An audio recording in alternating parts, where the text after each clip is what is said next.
혹시 오늘 망명길에 오르지 않으셨나요? 테러 방지법이 통과된 이후 사이버 망명이 이어지고 있습니다. 이 법에 찬성했던 새누리당 의원들과 여당 당직자들이 텔레그램에 가입한 데 이어 공안 검사들까지 사이버 망명 행렬에 동참했다는 소식이 들립니다. 그럴 거면 왜 통과시켰는지 모르겠습니다. 빅브라더의 공포 때문에 한쪽에선 입을 막는데 다른 편에선 아무런 제재도 없이 막말을 쏟아내고 있습니다. 유권자 대변 방송 투표의 힘, 오늘은 TV조선과 콜라보레이션을 해보려고 합니다. 오늘 방송 함께해 주실 패널 두 분 소개하겠습니다. 2016년 총선보도감시연대에서 선거보도 모니터팅을 하고 계신 민주언론시민연합 김원경 처장님 나오셨습니다. 안녕하세요. 안녕하세요. 그리고 진보 콘텐츠 네트워크 세상을 바꾸는 꿈 바꿈 이사이신 손우정 박사 나오셨습니다. 안녕하세요. 안녕하십니까. 이 두 분이 매주 화요일 방송을 함께 해주실 텐데요. 방송 보시는 중에 혹시 궁금한 점 있으시면 채팅창에 남겨주시기 바랍니다. 함께 풀어나가도록 하겠습니다. 준비된 영상 먼저 보고 오늘 준비한 이야기를 이어가도록 하겠습니다.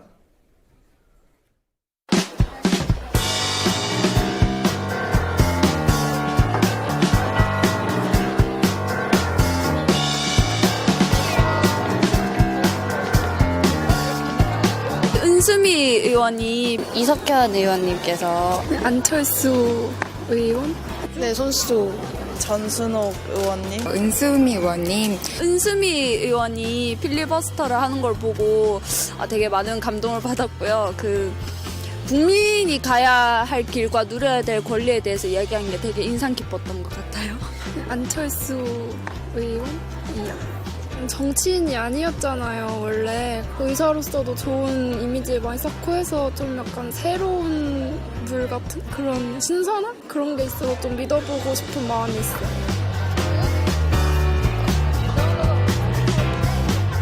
전두환 대통령이라고 생각합니다. 박근혜 대통령. 김무성 대표님이 생각이. 신의진 의원님이 김무성 의원님. 전두환 대통령은 이제 그럼 잘못을 하고 난 이후에도 반성을 할 줄 모르는 자기 자신의 잘못에 대해서 성찰을 할 줄 모르는 모습을 보였습니다. 선대 정치인들이 모범을 보여서 잘못을 했더라도 그걸 뉘우치고 반성하고 이제 후대 정치인들을 이제 좋은 바른 길로 이끌어가는 그런 모습을 보였어야 하는데 박근혜 대통령. 시민들이 집회나 이런 걸 하잖아요. 그런 것도 막 이렇게 막으려고만 하고 제대로 들으려고도 안 하고 막 경찰차 그런 걸로 차벽 세우고 하는 모습이 국민들이랑 소통하려는 것 같지가 않아서 좀 별로라고 생각합니다. 최악의 정치인 하면 딱 떠오르는 게 김무성 대표님이 생각이 납니다. 아무래도 국정화 교과서 문제나 여러 가지 문제들에서 저희 국민들의 의견과 반대되는 의견을 세우셨기 때문에 한마디만 해주시면 되는데.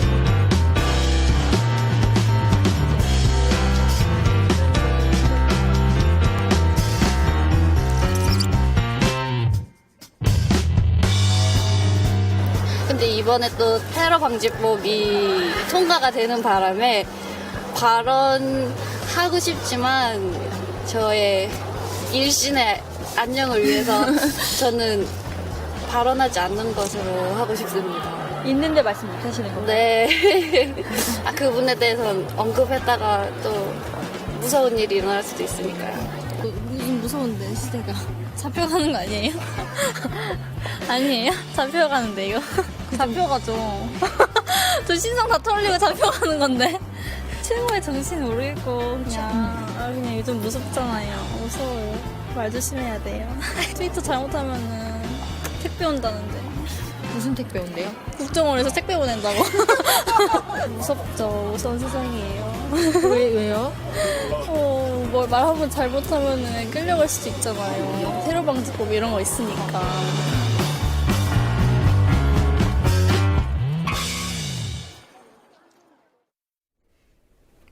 근처 이화여대 학생들의 이야기 들어봤는데요. 사실 인터뷰를 시작할 때는 청년 세대가 생각하는 좋은 정치인, 나쁜 정치인의 기준을 알아보려고 인터뷰를 했는데 인터뷰 말미에서 우리가 봤던 것처럼 테러 방지법 때문에 검열당할까 봐 겁난다. 이런 얘기들을 많이 들으셨습니다. 우리 손우정 박사님, 이런 대학생들의 반응을 보면서 테러 방지법이 갖고 있는 문제점은 뭐라고 보십니까? 네, 저도 그 영상을 보기 전까지는 별로 실감이 안 나는데 영상을 보니까 저도 여기서 말 조심해야겠다 이런 생각이 사실 들고 무섭긴 한데 이게 지금 청년들이 이런 걸 느끼는 게 구체적인 실체가 있었기 때문이 아니라 뭔가 불안함이 계속 그 우리 주위에 떠돌고 있는 겁니다. 근데 사례가 없었던 게 아닌데요. 예를 들면 그 유명했던 박정근 사건이라고 있어요. 그 예전에 그 사회당이라고 우리나라에서 최초로 반조선노동당 그리고 종북이란 말도 제일 처음에 만들어낸 정당인데 여기에 이제 당원 생활을 하고 있던 박정근이라는 청년이 북에서 운영하는 우리 민족끼리 사이트를 트윗을 이용해서 그것을 풍자하고 조롱하는 트윗을 올렸는데 구속이 됐습니다. 구속이 돼서 이게 국가보호법 위반으로 재판을 받았는데 코미디 같은 일이죠. 근데 이게 2012년 1월 달에 구속이 돼서 1심에서 유죄가 나왔어요. 근데 물론 이제 그 대법원에서 무죄로 판결이 되긴 했는데 이게 판결 끝난 게 2014년 8월 그러니까 거의 2년 6개월이 넘동안 재판 소송에 시달렸던 겁니다. 자기는 북을 비판하기 위해서 풍자를 했던 건데. 그리고 최근에도 보면 홍승희 씨라고 대한민국 효녀연합 그분이 이제 예술 활동하는 예술가인데 그분에서 이제 재물 손괴죄 걸어서 이제 검찰 출두 요청이 나오고 그리고 또 최근에는 그 취업할 때 뭐 애국심을 뭐 묻겠다 이런 얘기 나오니까 혹시 내가 이런 그 인터뷰를 잘못했거나 글을 잘못 썼을 때 내가 뭔가 크게 불이익을 받지 않을까 이런 공포심이 있는 건데 사실 이 테러 방지법이라고 하는 게 구체적인 테러 의심자를 지목하고 이 사람을 체포하고 검증하는 게 문제가 아니라 그 공포가 나에게도 올 수 있다라는 이 가능성이 느껴지는 불안감이 실제로 더 감시와 통제를 강화하는 기제가 되는 거죠. 그리고 예를 들면 테러 방지법이 통과돼서 국정원이나 이런 테러 전담 기관에 인력이 늘고 자금이 늘면 그런데 테러가 안 일어난다. 그럼 그 사람들이 뭘 하겠냐는 거죠. 네. 지금도 우리 그 핸드폰 뭐 통신사 정보 제공 내역 같은 거 조사해 보면 아주 깜짝 놀랄 만하게 전혀 의외의 사람들이 국정원에서 계속 감시하고 있는데 이 인력들이 그 많은 인력과 예산을 가지고 뭘 할까? 이런 공포심이 국민들도에도 있고 이런 것들이 청년들이 뭘 구체적으로 알고 그 증거가 있어서 그런 게 아니라 불현듯 느껴지는 불안감 이런 식으로 인터뷰 거부 뭐 그런 걸로 반영되지 않았나 싶습니다. 김 처장님은 이제 테러 방지법에 대해서 사실은 국민들이 예전에 잘 몰랐다가 필리버스터의 영향으로 사실은 좀 더 많이 알게 됐다라고 하는 여론이 많은데 본인도 그렇게 생각하십니까? 그렇죠. 왜냐하면 언론에서 사실 제대로 보도한 적이 거의 없죠. 그러니까 뭐 진보 언론이라고 하는 곳에서만 테러 방지법에 대해서 이야기를 했지 우리가 많이 접하고 있는 지상파나 이런 쪽에서 거의 예전 같았으면 이런 게 나오면 막 시사 프로그램에서 특집으로 뭐 계속 여러 차례 무슨 내용이 문제가 되는 것인지 이제 짚어줬을 텐데 독소 조항이 전혀 알려지지 않은 그런 상황이었죠. 그러다 보니까 알고 있는 몇몇의 사람들만 이것을 이제 우려했는데 필리버스터의 영향으로 어찌 됐든 물론 뭐 화제가 되는 것들이 더 많았지만은 독소 조항이 정말 있구나 그리고 이게 정말 우리 구체적으로 우리 삶을 침투할 수 있는 굉장히 심각한 내용이구나라는 것이 많이 공감이 된 것 같습니다. 손 박사님, 이게 필리버스터를 통해서 많이 알려졌고 또 한 가지는 이제 이번 사건을 보면서 필리버스터하고 테러 방지법이 통과되는 과정을 보면 국회라고 하는 곳은 사실은 대화하고 타협하고 논의하고 이런 장이잖아요.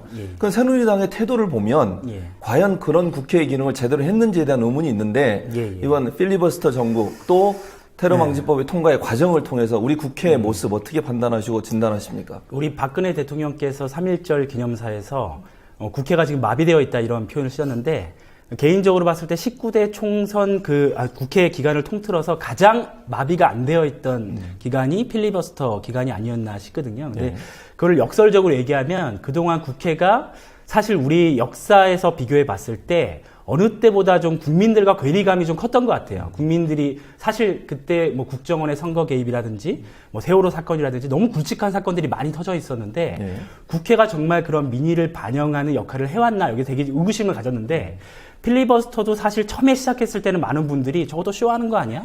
뭐 필리버스터로 막을 수 있겠어? 라는 사실 좀 안 좋은 시각으로 봤습니다. 근데 막상 보니까 이게 사람들이 그 국회의원들이 한 명 한 명씩 나서 얘기한 거 보니까 아, 정말 저런 내용도 있고 아, 저거 정말 중요한 문제구나 이런 걸 느끼게 됐다는 거죠. 그건 뭐냐면 정말 사소한 거지만 소통에 되게 목말라 있었다는 거예요. 국회라는 공간이. 근데 어쨌든 그런 필리버스터 기간 동안 많은 분들이 단지 그 말을 잘했고 뭐 정보가 많았고 이런 것보다는 국회와 뭔가 교감하고 싶고 우리의 국회를 여기고 싶다라는 좀 열망 이런 것들이 좀 반영되지 않나 싶은데 조금 아쉬운 거는 그것을 마무리할 때 물론 지금 뭐 더불어민주당이나 다른 야당 같은 경우는 불가항력이었다 이런 건 이해 못할 바는 아니지만 그런 여러 가지 국민적 열망과 국회에 대해서 바라는 것들 그리고 대의라는 것이 무엇인지를 좀 생각을 했다면 조금 더 메시지가 좀 더 국민들에게 나왔어야 되는데 너무 이게 선거가 뒷전이라는 비판을 받기 싫다는 얘기가 오히려 선거만 생각하고 있는 거 아니냐 진짜 정치의 역할, 국회의 역할을 생각하지 않는 거 아니냐는 것에서 약간의 아쉬움이 좀 남는다고 볼 수 있죠. 또 한 가지 이제 거기서 연결시켜서 질문을 드려보면 새누리당의 태도예요. 그러니까 새누리당은 죽어도 안 된다. 뭐 필리버스터를 통해서 국민들의 공감대가 많이 높아졌고 국민들도 적극적으로 참여하는 그런 모습을 보여주면서 국회가 제대로 일하는 모습을 처음으로 봤잖아요. 그런데 새누리당은 그런 뭐 역사적인 어떤 기회였고 또 역사적인 어떤 사건이었는데 그거를 무시하고 일방적으로 그냥 좀 이런 표현이 어쩔지 모르겠습니다만 쪽수로 밀어붙인 거잖아요. 그런 새누리당의 태도가 과연 민주주의 정치 상황에서 맞는 태도인지. 그거는 뭐 제가 굳이 대답을 안 해도 우리 시청자분들이 잘 아시겠지만 새누리당이 그런 비판이 나올 걸 알면서도 통과시킨 이유가 뭘까? 국민에게 필요해서기 때문일까 정말? 아니면 자기들이 필요하기 때문일까? 한번 생각해 볼 문제가 있죠. 근데 물론 뭐 지금 우리 정치권의 문제를 짚어보자면 이 문제뿐만이 아니라 그동안 정말 국회 다 왔냐 얘기 한두 곳도 없으니까 그렇겠지만 이 문제 같은 경우에는 대단히 심각한 문제고 당연히 더 했어야 되는데 우리 지금 긴급 상황이다라는 아무도 긴급하게 느끼지 않는 것들을 긴급 상황을 선포하면서 긴급 상황을 만들어버린 이 국회의 책임을 묻지 않을 수 없죠. 예, 맞습니다. 이게 말 조심해야 한다. 뭐 이런 분위기가 만들어지고 있는 것 같은데 종편 특히 TV조선 같은 경우에는 말 조심 안 하는 것 같아요. 이 방송 시청자 중에 TV조선 뉴스 보시는 분들 많지 않으실 것 같아서 저희가 화면을 한번 준비해봤습니다. 함께 보시죠. 이 지금 필리버스터 이거는 지금 아직도 진행 중인데 이게 어떻게 오늘 끝난다고 보세요? 어떻게 됩니까? 오늘 오전 9시에 끝내겠다고 얘기를 했었거든요. 근데 이제 본인이 당 지도부로서 스스로 한 말이었는데 어떤 대국민 약속을 또 못 지켜야 될 것 같아요. 근데 더불어민주당의 원내대표 실세가 맞습니까? 이중을 원내대표. 뭐 이렇게 하겠다는 게 제대로 안 지켜진 뒤집어지는 경우가 많아요. 원내대표라면 영어로 하면 휘비인데 이 회초리 아닙니까? 이게 작동이 이제 안 되는 것 같아요, 회초리가. 본인이 맞아야 될 것 같은데요. 본인이 맞아야 될 것 같습니다. 자, 김원경 처장님. 네. 저도 앵커를 지금 하고 있습니다만 앵커가 저렇게 말을 많이 하고 이게 참여한 분들한테 뭔가 이렇게 유도하는 질문을 하고 이런 부분들이 있는 것 같은데 어떻게 보셨어요, 지금 이 화면? 앵커가 말을 많이 할 수는 있죠. 그런가요? 참여하는 분에게 또 유도하는 질문도 하죠. 왜냐면은 뭔가 그 속내를 끌어내는 진지한 정말 그 사람의 뭐 정치관이라든가 이런 것들을 끌어내기 위해서 이제 질문하죠. 그런데 저는 지금 TV조선 그 앵커의 가장 큰 문제점은 깐족거림이라고 생각을 합니다. 저희가 그냥 이름 붙였는데 지나치게 깐족거립니다. 그래서 사람을 데려다 놓고 인터뷰를 할 때 뭐랄까 기행을 계속 벌이고 있습니다. 아시다시피 그 심상정 의원에게 그 이 최희준 앵커가 지난번에 김정은을 좋아하느냐 이러면서 yes or no로만 대답해달라, 단답으로 얘기해달라 이런 식의 이야기를 했죠. 근데 이런 것뿐만이 아니고 계속적으로 여기서도 지금 조롱하는 한마디로 이종걸 원내대표에게 뭐 맞아야 될 것 같다라는 메시지를 준 거예요, 방송에서. 근데 이게 시사 토크쇼에서 해도, 시사 토크쇼 아니고 예능에서 해도 황당한 이야기인데 이게 저녁 종합뉴스에서 앵커가 우리 상식으로는 도저히 있을 수 없는 이런 발언들을 한 거죠. 그러니까 이거 진짜 제가 보기에 뉴스쇼 판이 쇼가 들어가 있잖아요. 그래서 뉴스를 쇼처럼 하려고 한다는 약간의 그런 맥락은 있으나 이건 쇼로 할 수 있는, 해서는 안 되는 것까지 도를 넘어섰다. 이렇게 볼 수밖에 없죠. 그러면 손 박사님, 예, 예. 이게 친노 운동권 프레임이라는 게 사실 이제 종편에서 많이 회자가 예. 되고 얘기가 되고 있는데 예, 예. 실체가 뭡니까? 대체 의미가 무엇이죠, 이게? 근데 뭐 친노 얘기는 언론에 하도 많이 나왔기 네. 때문에 아마 시청자분들 중에 처음 들어보는 말이다라고 생각하시는 분들 아무도 없을 텐데 사실 이게 뭐 정치 사회학적으로 보면 그렇습니다. 그러니까 어떤 단체를 공격을 하게 되면 당연히 움츠리고 내부적인 단결을 하게 되거든요. 예, 그렇죠. 근데 어느 집단에서 일부만 세게 때리면 이게 끊어져요. 그리고 그 공격 대상이 되는 단체에서는 오히려 그 내적 응징력이 상당히 강해집니다. 그러니까 예를 들면 그런 거죠. 그러니까 우리가 진흙을 손에 꽉 쥐면 물이 빠져나가는 대신에 안에는 되게 견고해지잖아요. 그러니까 내적으로는 단결이 되는데 외부하고는 괴리가 되거든요. 근데 친노 프레임을 건드리는 것도 지금 어느 정치 조직이건 어느 단체건 내부 갈등이 없는 데가 없어요. 근데 이것을 지나치게 그러니까 어느 정도 문제가 있고 비판을 하는 건 당연히 나올 수 있는 얘기인데 이것을 특히 거기에 이해관계가 별로 없는 외부에서 지나치게 부각되고 있다는 것은 뻔하죠. 첫 번째로는 내부의 분열을 요구하는 거고 물론 그 안에는 뭐 더불어민주당 내부의 문제도 물론 해결해야 될 문제가 있습니다만 외부의 의도는 분명히 그렇다는 거죠. 그리고 또 하나 두 번째 숨겨진 의도는 자 봐라 더불어민주당은 친노 패권이 있고 저렇게 싸우고 서로 비판을 하는데 안 물러나고 이런 완전 엉망진창이다. 반면에 우리는 리더십이 서 있다. 누구에 의한 리더십이 확고하다는 것을 간접적인 효과로 보여주려는 그런 시도가 아닌가 이렇게 보여집니다. 손 박사님, 이게 실체가 있긴 있어요? 친노 뭐 패권주의라고 얘기하죠. 예. 민주당 내에 그런 예. 실체가 있나요? 근데 사실 이 패권이라고 하는 것은 이렇게 보면 패권이고 예. 이렇게 안 보면 또 패권이 아니고 뭐 자연스러운 민주당 과정. 예를 들면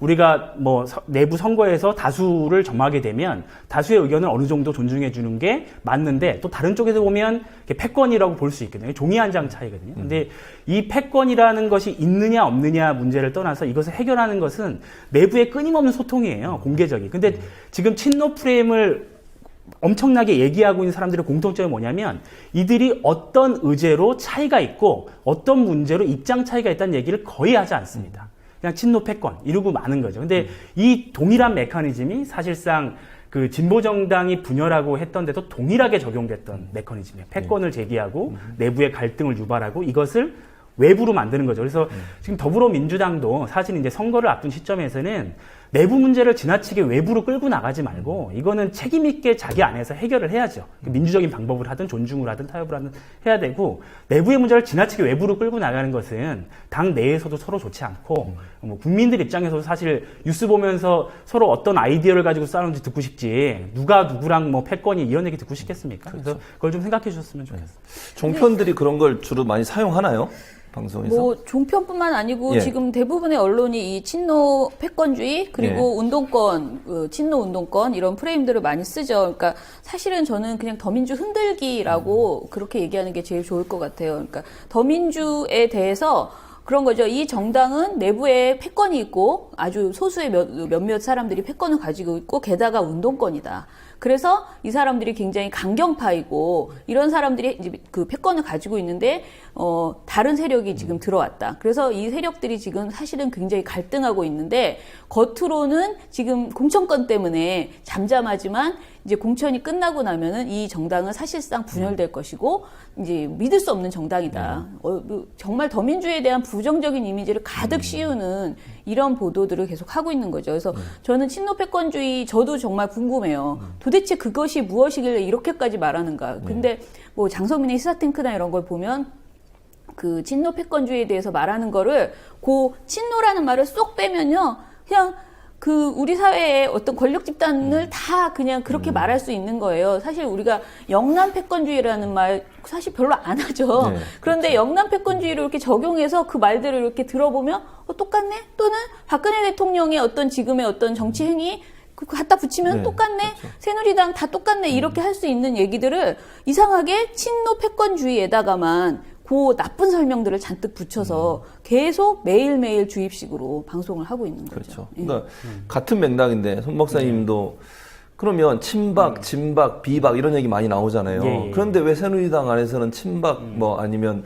패권주의니 예. 뭐 이런 얘기는 없죠. 진박 패권주의니 이런 얘기는 왜 안 쓰는 거죠? 그러면? 남의 허물이 더 잘 보이는 거겠죠. 그러니까 내부에서는 어쨌든 나타나는 갈등을 봉합해야 된다라는 심리가 있기 때문에 그 방송을 하시는 분들이었고 저쪽은 갈등을 부각시켜야 된다고 생각하기 때문에 당연히 얘기를 많이 하는 걸 텐데 창의력이 없는 것 같아요. 돌아가신 지 오래됐잖아요. 그래서 친노라는 말도 사실 지금 돌아가신 분한테 뭐 친하다마다 물론 그 봉화마을 자주 가면 친노냐 뭐 이렇게 할 수도 있는 건데 좀 창의적으로 해야 되는데 지금 몇 년째 똑같이 쓰고 있는데 더 답답한 것은 이런 것에 몇 년째 헤어나가지 못하고 있다는 주로 뭐 저도 뭐 민주당 당원은 아니지만 그 내부에서 좀 그런 고민을 하셔야 돼요. 그런 부분. 그러니까 아예 프레임을 바꾸셔서 이제 해야 되는 거지 갈등이 없는 곳은 없습니다. 그렇죠. 근데 그거는 뭐 지금 새누리당도 마찬가지고 어떤 단체 조직도 다 갈등이 있는 건데 그것을 어떻게 하면 잘 풀어나갈까를 고민해야지 누가 패권이다, 문제다. 그리고 또 계속 돌아가신 분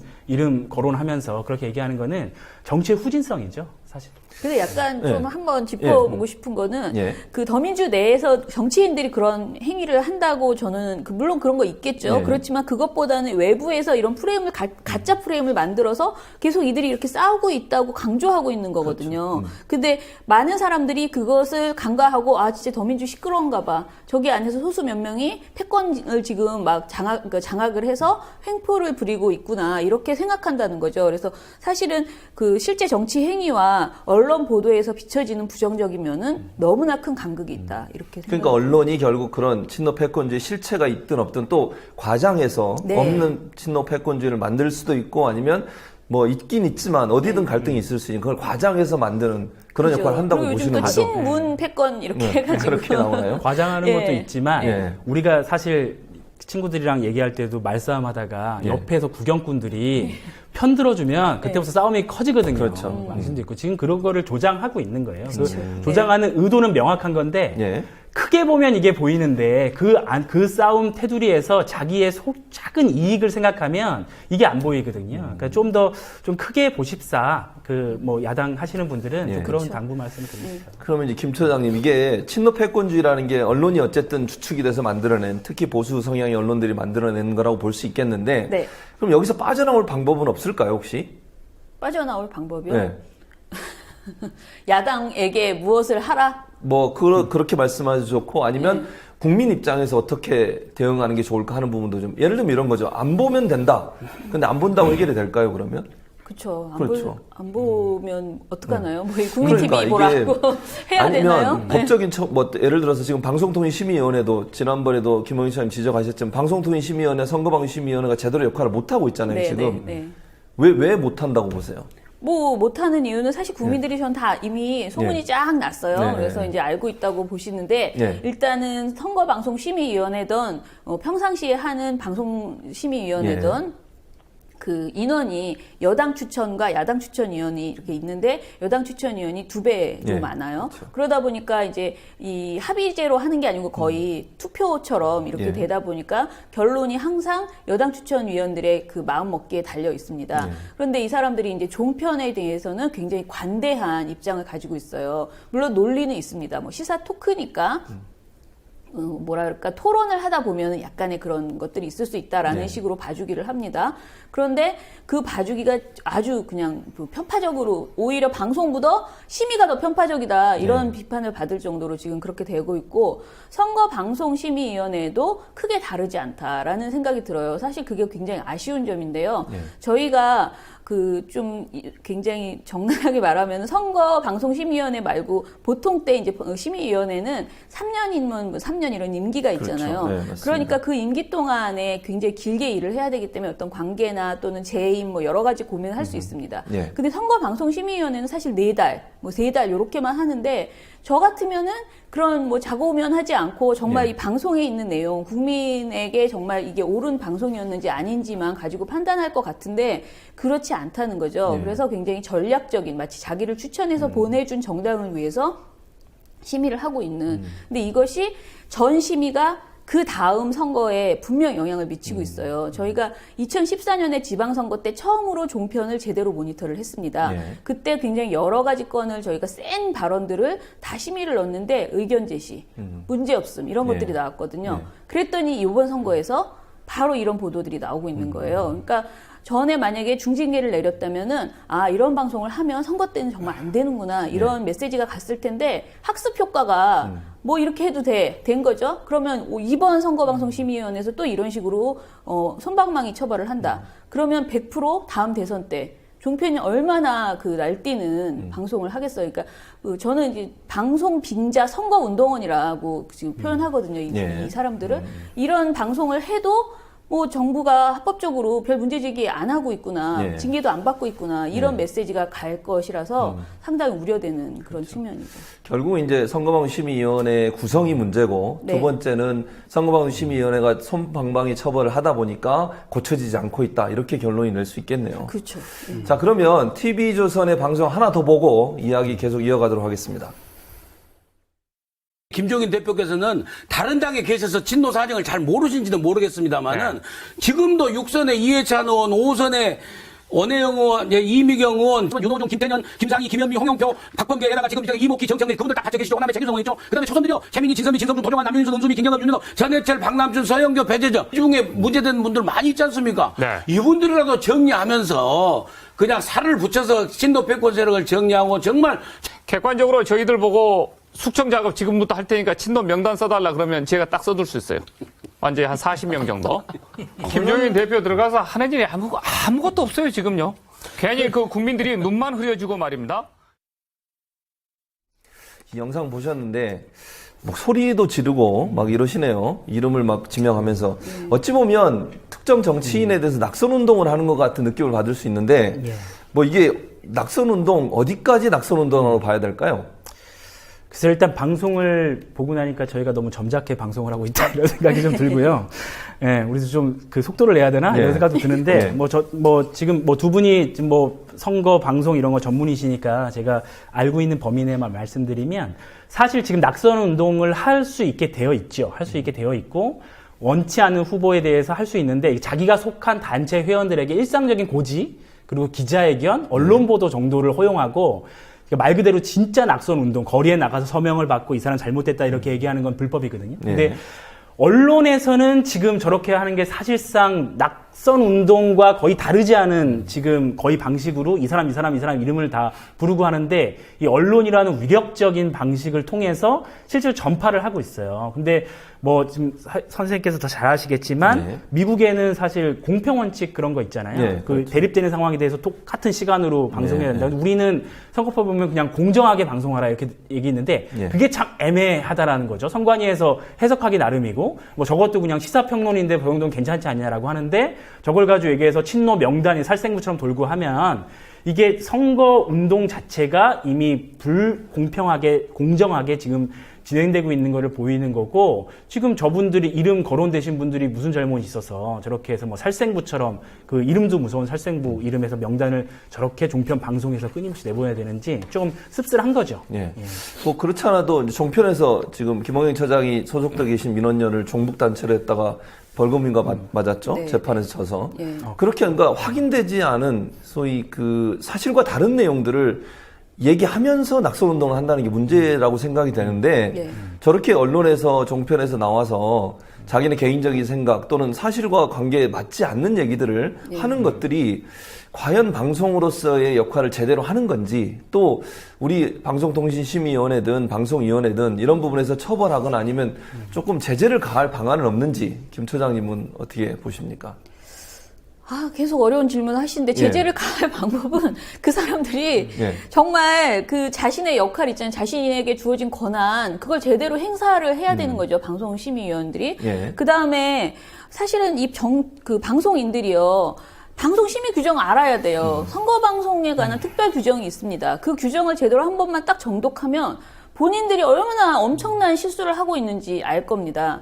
이게 무슨 낙선운동 수준이 아니고 방송법을 완전히 위반하는 식의 그런 발언들을 하고 있거든요. 근데 심지어는 패널이라고 말하는 그 출연자들 있잖아요. 이런 사람뿐만 아니고 진행자는 전문 그 방송을 전문으로 하고 있는 직업이잖아요. 그런 사람들조차도 버젓이 계속 이 방송 심의 규정을 위반하는 발언들을 하고 있어요. 그러면 심의 규정이 좀 문제가 있다. 객관성 여러 가지 것들이 너무 코에 걸면 코걸이다. 그러니 좀 더 뭐 다르게 해보자 하면 그거를 우리가 법을 바꾸는 노력을 기울여서 제대로 심의를 할 수 있게 하면 됩니다. 근데 지금은 그냥 저 법을 이제 사문화시키고 있는 지금 제가 보기엔 그런 것이 이제 현실이고요. 더 웃긴 거는 요즘 최근 들어서 이 TV조선이 어떤 행태를 보이냐면은 할 말을 다 해요. 그냥 막 저런 말들을 막 합니다. 해놓고 나서 갑자기 민영삼 씨 저 발언하잖아요. 그러면 민영삼 씨의 발언은 개인 의견임을 알려드립니다. 이렇게 밑에 자막이 갑자기 나가요.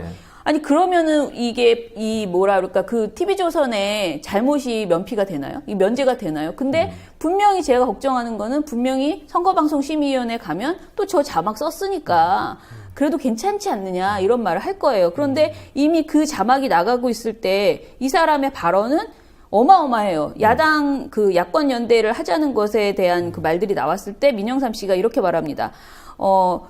뭐라 그러냐면 갈수록 사적 감정에 치우쳐서 정치 감정에 사로잡혀서 하는 그 정치라는 것을 공적 도구로 사적 분노의 표출 도구로 쓰고 있다라고 하면서 제2의 사쿠라 협잡 정치라고 야합 정치라고 얘기를 합니다.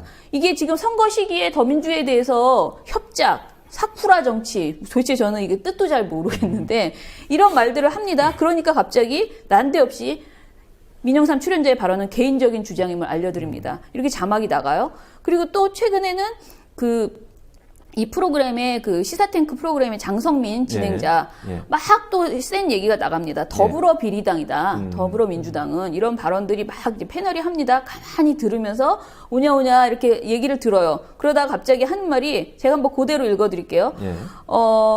여러분 더불어비리당이라고 하는 표현에 대해서는 저희들이 그만큼 우려가 깊습니다. 여론의 비판을 반영해 하는 말이기 때문에 착오 없으시길 바랍니다. 이 들으면 어떻게 생각됩니까?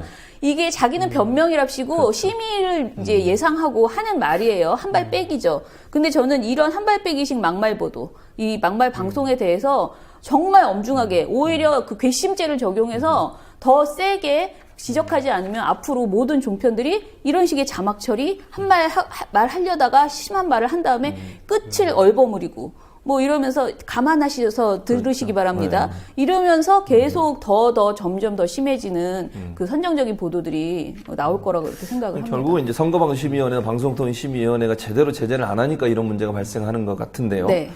이제 아까 계속 지금 방송에 나오는 분 중에 장성민 앵커가 나오는데 이분이 DJ 정부 당시에 대통령 비서실에서 근무를 했고요.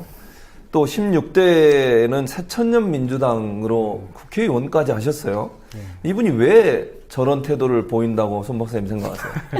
제가 개인적으로 아는 분이 아니라서 무슨 고민과 사연으로 저렇게 이야기하시는지는 제가 알 수가 없는데 다만 지금 진영 논리가 되게 횡행해진 상황에서 오히려 예전에 지금 야당에 계신 분이 오히려 지금 종편에 나가서 아주 보수적이고 우익적인 이야기를 하는 것이 자기는 이 진영에도 말이 통하고 저 진영에서도 몸담아 받고 이런 좀 사람이다라는 영향력을 좀 생각하시는 게 아닌가 싶은데 사실 종편이 특히 이제 TV조선이나 이런 종편이 손해볼 짓은 절대 하지 않죠. 그래서 우리 한때도 되게 그 한반도 평화나 이런 것들 위해서 되게 역할을 많이 하신 분으로 알고 있는데 조금 더 젊으셨을 때 자기 열정을 한번 좀 생각해 보셔야 되지 않나. 그리고 또 하나는 낙선 운동이나 뭐 이런 부분 아까 말씀 나왔지만 사실 이게 우리가 국민들이 선거 운동하기 되게 어렵게 돼 있거든요. 선거법이. 근데 지금 낙선 운동에서도 지금 우리 총선 시민연대인가? 새로 총선넷에 나온 데서 낙선 명단을 발표했는데 최경환 의원이 거기서 고소를 했어요. 그래서 그 자기 근거가 없는 명예훼손이다. 근데 왜냐하면 거기는 근거를 제시했기 때문에 누구 말이 맞는지 논의하고 토론할 수 있거든요. 근데 장승민 우리 진행자께서 하시는 발언들은 낙인 찍기예요. 아주 낮은 수준의 누구는 뭐래, 누구는 흑인이래. 이거랑 다르죠. 누구는 여자야. 이거랑 다르지 않거든요. 그렇죠. 뭐 누구는 친노래, 이 한마디면 끝내버리는 수준으로 진행하시지 마시고 제가 어떤 사연인지는 잘 모르겠습니다만 다시 예전에 좋은 일 많이 하시고 우리 한반도 평화를 위해서 애쓰셨던 모습이 좀 줍니다. 사실 다시 저러고 나서 돌아온다면 올 수 있을지 모르겠습니다. 본인이 이제 다시 저런 분들이 또 돌아오시면 또 잘 돌아오시고 그래서 철새 정치라고 하는지 모르겠습니다. 김홍희 처장님, 그 종편에서 쓰는 막말 또는 왜곡 보도 이런 사례들 한두 가지만 좀 설명해 주실래요?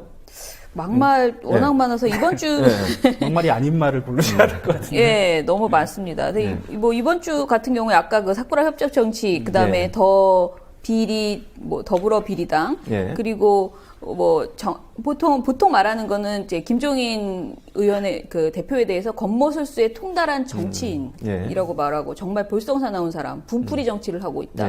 이런 식의 말들을 합니다. 그래서 뭐 막말의 수위, 막말보다는 저는 이번 주에 가장 웃겼던 게 이제 안철수 의원이 그 지하철 개찰구를 못 나갈 때 그걸 가지고 놀리는 보도가 있었잖아요. 저는 이게 막말보다 더 웃긴 게 조롱하는 거잖아요. 사람을 완전히 이건 개그 프로라고밖에 볼 수 없습니다. 그래서 안철수 의원이 2번이나 찍었는데 개찰구가 안 열려서 못 나가니까 밑으로 기어가든지 위로 올라가든지 해야지. 저런 태도가 저 사람이 정치 행위, 정치력을 보여주는 것이다라고 얘기하고 뭐 윷놀이를 했는데 개가 나오니까 그냥 가버렸다. 윷이나 뭐가 나올 때까지 계속 던져야지.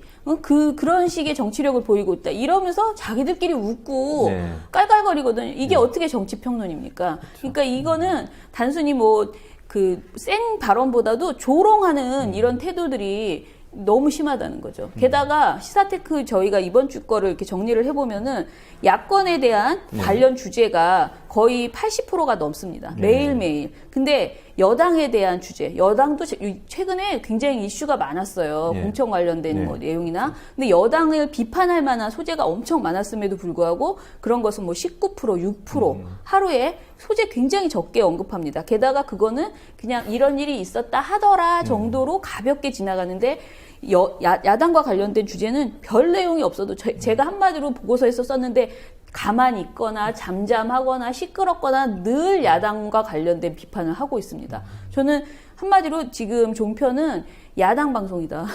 야당을 소재로 하는 야당을 파먹고 사는 그런 방송사다. 이렇게. 야당 없어지면 방송도 제대로 할 게 없겠네요. 예. 북한과 야당 없으면 방송 못합니다. 아니 손 박사님. 그런데 이게 종편도 문제지만 사실은 KBS, MBC가 공영방송이잖아요.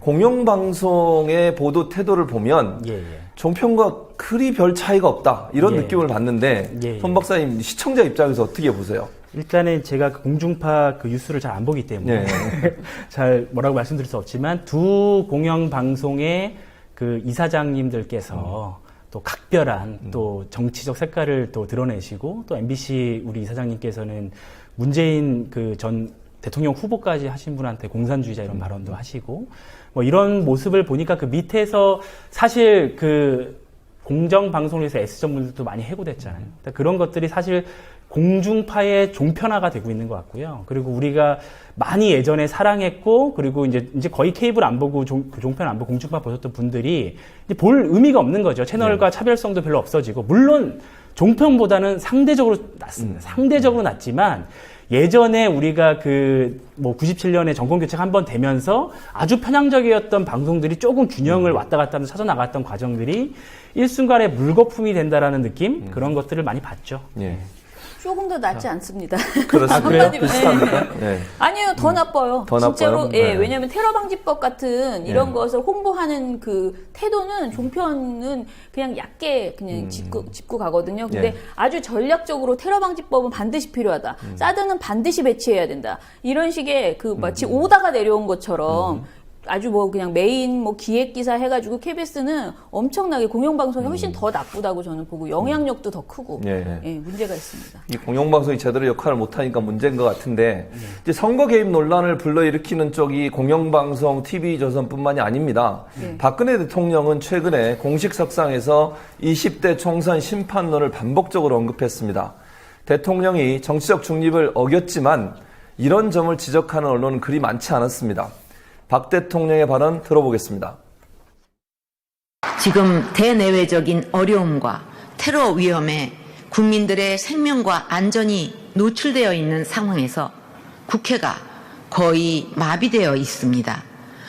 존경하는 국민 여러분, 이럴 때일수록 국민 여러분의 진실의 소리가 필요합니다. 20대 국회는 최소한도 이 19대 국회보다는 나아야 된다. 저뿐 아니라 국민들도 그렇게 생각하실 거라고 봅니다. 그래서 20대 국회는 사리사욕이나 당력을 버리고 오로지 국민 보고 국가를 위해서 제대로 일할 수 있는 사람들이 모여서. 자, 손 박사님, 예. 박 대통령 발언 들어보셨는데 뭐가 문제라고 생각하세요? 그러니까 사실 이제 대통령은 선거나 정치에 관련돼서 개입하지 못하게 돼 있는데 개입을 했다라는 거죠. 근데 저는 여기 주목해야 될 게 노무현 대통령 탄핵이 2004년에 있었죠. 그때 이제 진짜 별것 아닌 말 가지고 선거 개입이다 해가지고 탄핵까지 갔단 말이에요. 근데 주위에서 분명히 여기에 대해서 이런 발언은 여기 원고에 나오는 발언은 선거 개입에 소지가 있습니다라고 조언을 하는 사람이 분명히 있었을 거예요. 그럼에도 불구하고 했다. 처벌받지 않을 거다. 오히려 아니 정확히 얘기하면 처벌할 수 없다라는 확신이 있기 때문입니다. 그러니까 예를 들면 지금 2012년에 우리가 상상도 못했던 수준의 댓글을 썼던 국정원의 원세훈 원장 지금 재판 어떻게 됐는지 다 아시죠?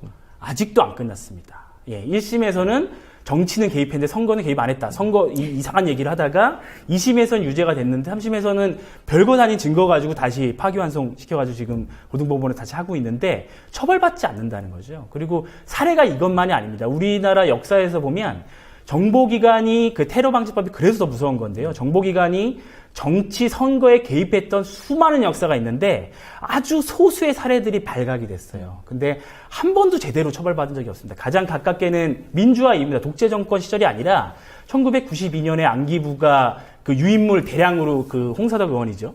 해서 터졌던 안기부 흑색 선전문 사건. 이때 대공수사 요원 4명이 잡혔는데 이 사람들이 잡혀가지고 조사받고 나서 재판이 5분 만에 끝났어요. 5분 만에 끝났는데 선고가 집행유예로 나왔습니다.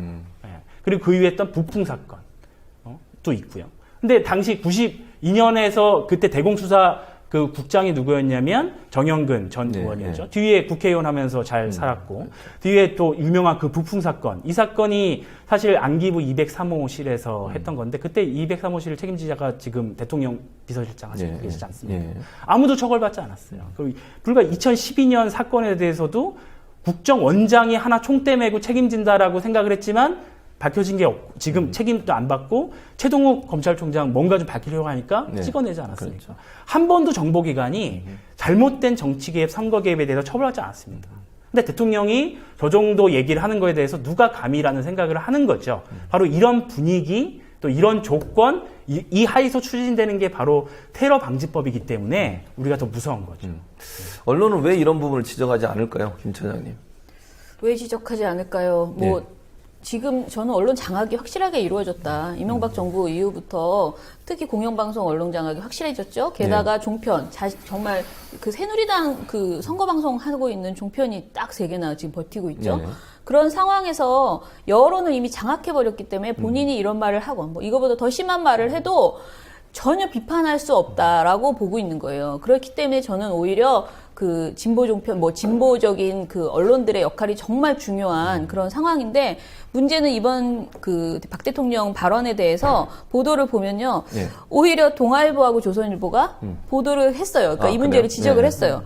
심지어 동아일보는 사설을 썼는데 사설 제목이 뭐냐면은 대통령의 거듭된 국회 심판론, 선거 중립 위반 소지라고 제목을 했어요. 근데 경향 한겨레는 이런 사설이나 칼럼이 없습니다. 물론 기사에서는 선거 중립 소지가 있다라는 식의 내용들을 조금씩 보도를 했습니다. 근데 그런 식의 보도는 조선일보도 비슷하게 했거든요. 이건 제가 보기엔 좀 더 강하게 비판했어야지 되고 제동을 걸지 않으면 그 국민들이 이게 저는 박근혜 대통령은 제동 걸 수 없다고 봅니다. 하지만 국민들이 이거 뭐야? 이건 정말 문제가 있는데 지금 말씀하신 이런 내용들을 국민이 알아야 되거든요. 그렇죠. 저 발언의 의미, 저게 정말 선거 중립의 위험이 있는 거고 위반한 것이고 이 상황에서 저렇게 하면 안 되지. 이건 페어플레이가 아니지. 이것을 분명히 국민들이 인식해야 되는데 그냥 이렇게 보면서 생방송으로 온 방송사가 전부 다 그 신년사를 전부 생방송으로 보여줬죠. 저녁 종합뉴스에서 다시 요약해서 쭉 보여주지만 문제점이 있는 발언이라고 한마디도 하지 않습니다. 그렇죠. 그리고 이런 것들이 지금 심각한 국민들의 하면 눈과 귀를 완전히 가려버리는 바보로 만들고 있는 그런 상황입니다. 그러니까 예를 들면 이런 얘기도 하잖아요. 이번 법안을 통과 못 시킨 사람들 제대로 잘 판단해서 선거하셔야 됩니다. 투표하셔야 됩니다. 이건 명백한 선거운동이라고 볼 수 있는데 그러면 손 박사님 왜 야당은 이걸 프레임하거나 이슈화해서 이걸 좀 더 그 사회적 이슈로 문제화하지 못하는지 그게 제가 묻고 싶은 질문입니다. 왜 그렇게 무력하게 있는지, 뭔가 있는지, 이게 뭔가가 있기 때문에 이렇게 무기력할 수가 어떻게 있나. 그 예전에 뭐 지금 필리버스터 중단할 때도 지금 야당이 뭐 소수정당 이야기를 많이 하셨는데 예전에 그 2004년 탄핵 이후로 다수당 됐을 때도 비슷했거든요. 근데 왜 이렇게 무력한 모습을 보이나. 당연히 해야 될 말도 안 하시고 있다라는 건데 사실 우리가 뭘 하기 위해서 막 나설 때는 세 가지 조건이 있는 것 같아요. 목표에 대해서 동의해야 되고 이것을 그 문제 제기할 수단이 보장돼야 되고 하나는 나의 참여로 뭔가 바뀔 수 있는 가능성이 내 눈앞에 보여야 됩니다. 근데 야당이 이렇게 무력하고 당연히 야당은 해야 되는데 무력하니까 신문에서도 뭐 좀 진보적인 언론에서 이 문제를 제기할 수 있는데 내가 해본들 이런 무기력에 젖어 있고 국민들도 내가 따지고 싶은데 내가 따진들 저는 이게 사실 2008년에 우리 국민들이 촛불을 들면서 거리로 나왔다가 그 이후로 안 되는 이유 중에 하나가 내가 참여해 봐서 그렇게 많이 모인들 뭐가 바뀔 수 있을까라는 무기력이라 생각해요. 그러니까 이거를 뚫어줘야 될 게 문제를 제기하고 경로를 열어줘야 될 게 바로 야당인데 그러니까 우리 필리버스터 했을 때 봤지 않습니까? 국민들이 언제나 준비돼 있고 답답하고 막 냉소적인 사람들도 정치에 관심을 갖잖아요. 근데 야당이 야당 역할을 했을 때만이 괜히 내부에서 패권 싸움 하지 마시고 분명한 목표와 자기 역할을 하셔야 국민들도 관심을 가지고 선거에서 뭐 조금 좋은 성적 가질 기대가 보이는 거지 이렇게 맨날 그 뭐 중도하는데 중도화는 사실 실체가 있는 게 아니거든요.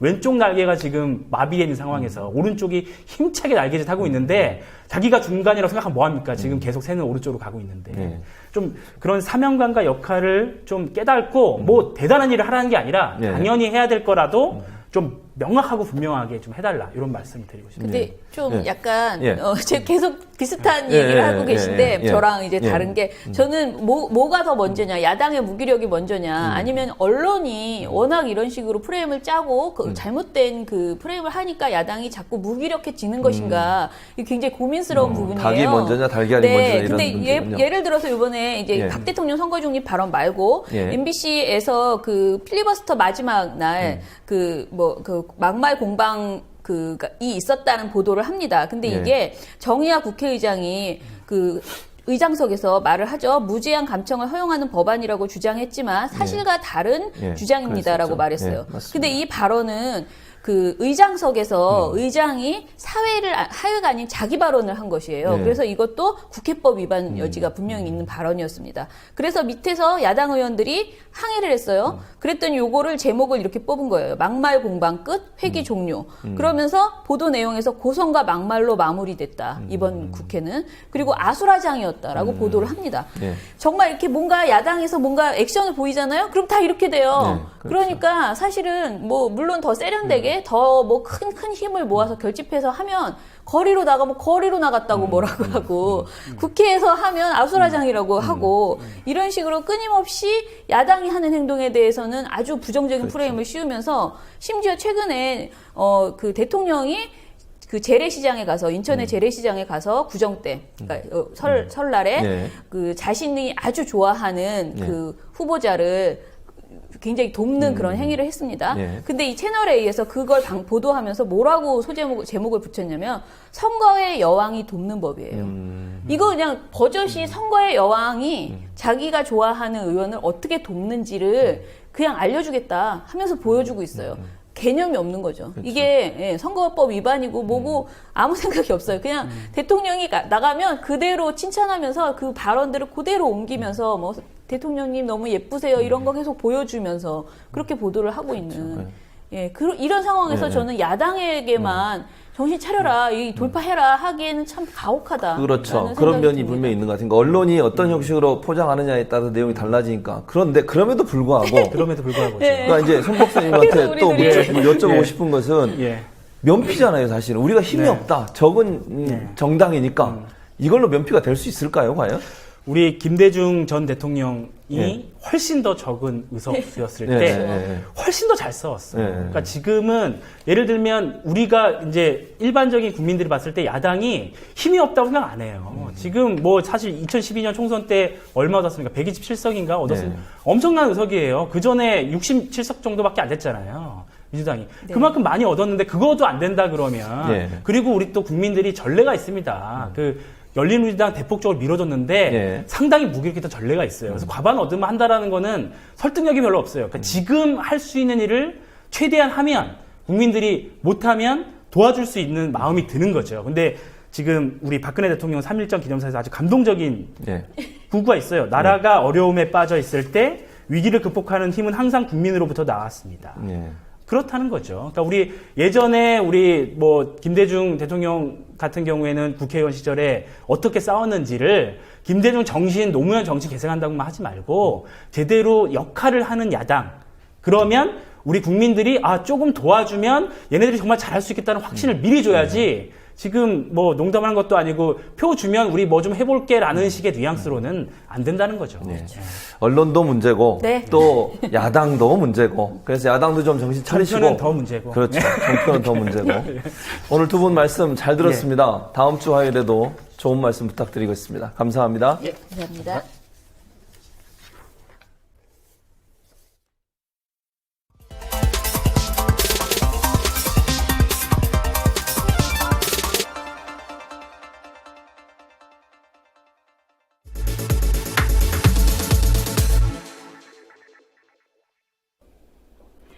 서부산과 김해, 양산 일대를 일컫는 낙동강 벨트. 전통적으로 여당 강세 지역인 부산을 중심으로 여야가 이른바 이 낙동강 벨트를 놓고 격전을 펼쳐왔는데요. 낙동강 벨트를 중심으로 지난 19대 총선 결과를 짚어보고 이번 총선 주요 예비 후보들을 살펴보겠습니다. 낙동강 벨트는 부산 서부 지역을 중심으로 두 곳으로 나눠 흐르는 낙동강 주변을 가리키는 말입니다. 여권 성향이 강한 부산, 울산, 경남에서 여야의 최대 승부처로 꼽힙니다. 우선 부산에서는 북구 강서구 갑, 북구 강서구 을, 사상구, 사하구 갑, 사하구 을이 속해 있습니다. 여기에 주변에 위치한 김해와 양산을 포함해 낙동강 벨트라 일컫습니다. 낙동강 벨트에서 야당이 의미 있는 성과를 거뒀다고 평가받는 지난 19대 총선, 19대 득표율을 기반으로 살펴보겠습니다. 먼저 부산입니다. 5개 지역구 중에서 2곳에서 더불어민주당의 전신인 민주통합당이 의석을 차지했습니다. 조경태 의원의 지역구인 사하구 을입니다. 당시 조 후보는 새누리당 안준태 후보를 상대로 3선 고지를 이뤘습니다. 또 다른 지역은 사상구입니다. 더불어민주당의 문재인 전 대표가 새누리당 손수조 후보를 상대로 낙동강 벨트에서 한석을 차지했습니다. 다른 3곳은 모두 새누리당 지역구입니다. 북구 강서구 갑에서는 박민식 의원, 북구 강서구 을에서는 김도읍 의원, 사하구 갑에서는 문대성 의원이 의석을 차지했습니다. 하지만 득표율을 보면 북구 강서구 갑에서는 전재수 후보와 4.79%포인트, 사하구 갑에서는 최인호 후보와 3.53%포인트 차이에 불과했습니다. 다음은 김해 보겠습니다. 민주통합당 민홍철 의원이 불과 1.16%포인트 차이로 승리한 김해시 갑입니다. 김해시 을에서는 새누리당 김태우 의원이 민주통합당 김경수 후보를 상대로 의석을 차지했습니다. 양산 보겠습니다. 양산입니다. 양산시는 새누리당 윤영석 의원이 민주통합당 송인배 후보의 4.61%포인트로 앞서 새누리당 지역구가 됐습니다. 그럼 20대 총선에서는 낙동강 벨트가 어떻게 치러지게 될까요? 공천이 확정되지 않은 지역이 많아 이번 총선의 주요 예비 후보자들을 중심으로 살펴보겠습니다. 먼저 부산입니다. 새누리당 박민식 의원과 더불어민주당 전재수 후보의 격돌이 예상되는 북구 강서구 갑입니다. 18, 19대 이어 세 번째 대결입니다. 18대 총선에서는 18.8%포인트 차이였으나 19대 총선에서는 4.8%포인트 차로 그 격차가 줄었습니다. 사하구 갑에서는 지난 총선에서 문대성 의원에게 3.5%포인트 차로 낙선한 더불어민주당의 최인호 전 청와대 비서관이 재도전합니다. 반면 새누리당 측은 현역인 문 의원이 인천 남동구 갑에 출사표를 던지면서 여러 후보들이 공천 결과를 기다리고 있습니다. 현역인 조경태 의원이 더불어민주당을 탈당해 새누리당 후보로 나선 4구 을입니다. 이번에는 당적을 바꿔 4선에 도전합니다. 사상구에서는 현역인 문재인 전 대표가 부산 불출마를 선언하면서 더불어민주당 비례대표 배재정 의원이 후보로 나섰습니다. 다음 김해 보겠습니다. 경남에서 유일한 야당 지역구인 김해시 갑입니다. 현역인 더불어민주당 민홍철 의원과 새누리당 홍태용 후보가 맞붙습니다. 김해시 을에서는 새누리당 김태우 의원이 불출마하면서 새누리당 이만기 후보와 지난 총선에 이어 재도전하는 더불어민주당 김경수 후보가 격돌합니다. 이번 선거구 획정으로 분구가 이루어진 양산입니다. 19대 총선 투표수를 기반으로 보면 양산 갑은 여당, 양산 을은 야당 지지세가 높은 지역이라는 평가가 나옵니다. 새누리당은 양산시 갑을 모두 당내 공천 과정이 진행 중입니다. 한편 더불어민주당은 양산시 을 후보로 서영수 전 한겨레신문 대표를 전략 공천했습니다. 19대 총선에서 낙동강 벨트 8곳 중에서 3곳의 의석을 차지했던 야권. 한석이 늘어난 20대 총선에서는 어떤 결과가 나올까요? 투표의 힘, 장부경입니다. 여야 모두의 관심지인 낙동강 벨트 상황 현장 취재한 김종훈 기자와 이야기 더 나눠보겠습니다. 김 기자, 야권이 이번엔 낙동강 벨트에서 승기를 잡을 가능성이 있을까요?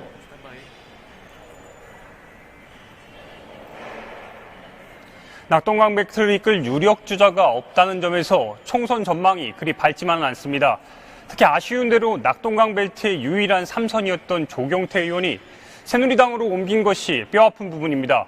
그럼에도 불구하고 현장에서 파악한 민심의 방향은 4년 전과 다소 차이가 있었습니다. 낙동강 벨트의 한 지역인 김해에서 만난 어르신들의 이야기를 직접 들어보시겠습니다. 이만기 씨는 원래 정치가 아니거든. 선수란 말이야. 그렇죠. 저기가 아니라 정치가 공부도 많이 안 했을 거란 말이야. 그렇잖아? 이름만 명성만 높았지. 그럼 어르신 보시기에 저 김경수 후보는 좀 어떻게 보세요? 뭐 그 사람이야 뭐 노무현 정권 때 뭐 저거 했고 했으니까 정치 경력 있지 않습니까? 그 사람 정치 경력이 있는 이시지 이제.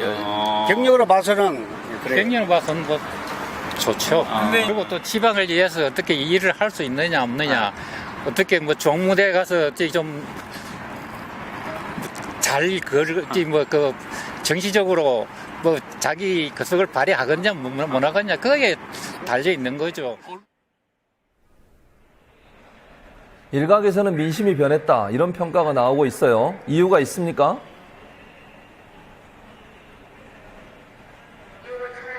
네, 일단 야당 후보자 스스로 4년 전에 비해 변화가 있습니다. 우선 후보자 스스로 유권자와의 접촉을 꾸준히 늘렸습니다. 본격적인 선거를 치를 수 있는 준비도 지난 4년 동안 마쳤습니다. 네, 일단 부산 경남 지역에서 정치평론을 하고 있는 시사블로거 거다란 김묵 씨와 낙동강 벨트의 시작점 중에 하나인 부산 북강서갑에서 새누리당 반민식 의원에 맞서는 더불어민주당 전재수 후보의 의견 직접 들어보시겠습니다. 선거 끝나면 또 서울 갈 거지 뭐 그런 말을 듣다 보니까 아마 그 지역 야당 의원들이 야당 후보들이 이제 정치인들이 모여서 뭔가 지역 밀착을 해야지 다음 선거는 가능성이 있겠다 그런 얘기들 많이 했어요. 제가 답을 얻은 것이 뭐냐면은 결국은 조직력이다. 이 지역에서 정말 이 변화에 대한 열망을 담아내가지고 승리하겠다라는 사람이라면 적어도 영남이라 하더라도 새누리당에 맞설 수 있는 조직력은 있어야 되겠다. 지난 4년 이 조직을 만드는데 저의 모든 역량을 이제 쏟아부었던 시간이었습니다. 낙동강 벨트는 여야 모두의 관심 지역이잖아요. 어떤 의미가 있는지 짚어주시죠. 네, 낙동강 벨트. 아무리 야당이 선전한다고 해도 전체 의석수에서 따지면 불과 3-4석에 불과합니다. 하지만 영남에서 그것도 험지로 불리는 부산 경남에서의 선전은 매우 다른 의미를 갖습니다. 바로 내년 12월 대선에 있어서 직접적인 영향을 끼칠 수 있기 때문인데 낙동강 벨트의 마지막 지역 김해을에 출마한 더불어민주당 김경수 후보의 발언 직접 들어보시겠습니다. 저는 내년 대선이 가장 중요한 과제다라고 생각합니다. 그래서 내년 대선에서 정권 교체를 만들어낼 수 있느냐 없느냐가 단체장 한 사람을 만드는 것보다 훨씬 중요한 과제예요. 그 다음에 내년 대선에서 정권 교체를 만들어내는데 이번 총선이 정말 중요한 선거고요. 그 총선에서 그 부산 경남의 결과가 이번 총선의 결과를 결정짓는 변수 중에 하나다. 결정적인 결정적인 영향을 미치는 변수 중에 하나인데 김해를 이기지 못하면 경남에서 이길 곳이 없습니다. 그리고 김해를 이기지 못하고 부산 경남에 의미 있는 결과를 만들어내기도 어렵고요. 그러면 총선 결과도 저는 어려워질 거라고 보고 다음 대선도 쉽지 않을 거다. 그래서 마지막으로 낙동강 벨트의 새누리당 후보들은 어떤 상황입니까?